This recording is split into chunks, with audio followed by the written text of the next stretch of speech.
Hey guys, അപ്പം നമുക്കൊരു മന്തി കഴിച്ചിട്ട് വന്നാലോ? ഇന്ന് നമ്മൾ മന്തി കഴിക്കാൻ വന്നിരിക്കുന്നത് അറബ് വീട്ടിലേക്കാണ് കേട്ടോ ഗായ്സ്. ഇവിടുത്തെ മന്തിനെക്കുറിച്ച് പറയുകയാണെങ്കിൽ ഒരു രക്ഷയില്ല കേട്ടോ.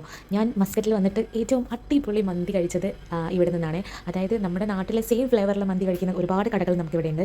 ബട്ട് ഇവിടുത്തെ മന്തി ഒരു രക്ഷയില്ല. നല്ല അറബിക് ടച്ചുള്ള മന്തി ആണ് കേട്ടോ ഇവിടുത്തത്. അപ്പോൾ നമ്മൾ എപ്പോഴും ചൂസ് ചെയ്യുന്നത് അറബ് വേൾഡത്തെ മന്തി കഴിക്കാം എന്നാണ്. ഞാനും എൻ്റെ മോനും ഇവിടുത്തെ മന്തീൻ്റെ ഭയങ്കര ഫാനാണ് കേട്ടോ, പറയാതിരിക്കാൻ വയ്യ. അപ്പോൾ നമുക്കിവിടെ സ്റ്റാർട്ടറായിട്ട് ഒരു അടിപൊളി ഒരു സൂപ്പ് കിട്ടും കേട്ടോ. മട്ടൻ സൂപ്പ് ആണെന്നാണ് എൻ്റെ ഒരു വിശ്വാസം. നല്ല ടേസ്റ്റിയാണ്, യമ്മിയാണ്. പിന്നെ ആ മട്ടൻ്റെയൊക്കെ ആ ഒരു ഫ്ലേവറും പിന്നെ കുറച്ച് കുഞ്ഞു കുഞ്ഞു പാർട്ടൊക്കെ അതിലുണ്ടാവും നമുക്ക് കഴിക്കാനായിട്ട്. ഭയങ്കര ടേസ്റ്റിയാണ്. നമ്മളത് കഴിച്ചാണ് കേട്ടോ സ്റ്റാർട്ട് ചെയ്യുന്നത് സൂപ്പ്. അപ്പം നമ്മളതൊക്കെ കഴിച്ചു. നമ്മുടെ മന്തി ഇതാ വന്നിട്ടുണ്ട്. ഇപ്രാവശ്യം വാങ്ങിയ മന്തി ചിക്കനും അതുപോലെ തന്നെ മട്ടനുമാണ് കേട്ടോ.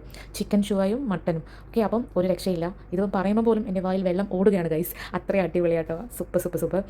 പിന്നെ നമുക്കിതിൻ്റെ കൂടെ ആദ്യമൊന്നും മയോണൈസ് ഇവിടെ കൊടുക്കുന്നില്ലായിരുന്നു, പക്ഷേ ഇപ്പം മയോണൈസും കൂടെ ഉണ്ട്. പിന്നെ ഒരു ടൊമാറ്റോ ചട്നി ഉണ്ട്. പിന്നെ ഒരു സാമ്പാർ കൂട്ടുള്ള ഒരു കറി പോലെ ഒരു ഇതുണ്ടായിരുന്നു കേട്ടോ. അത് ഇപ്പോൾ ഇല്ല. അപ്പോൾ നമ്മൾ ഫുഡൊക്കെ കഴിച്ചു സെറ്റായി. ലാസ്റ്റായിട്ട് നമുക്ക് ഒരു കോംപ്ലിമെൻ്ററി ഒരു ടീ തരുന്നുണ്ട്. അത് സൂപ്പറാണ്, ഒരു രക്ഷയില്ല. അതും എനിക്ക് ഭയങ്കര ഇഷ്ടമാണ് കേട്ടോ. നമ്മുടെ ദഹനത്തിനൊക്കെ ഒരു അടിപൊളി ടീ ആണ്. അപ്പം നമ്മൾ അറബ് വേൾഡിനോട് ടാറ്റ ബൈ ബൈ പറയാണ് ഗൈസ്. ബൈ.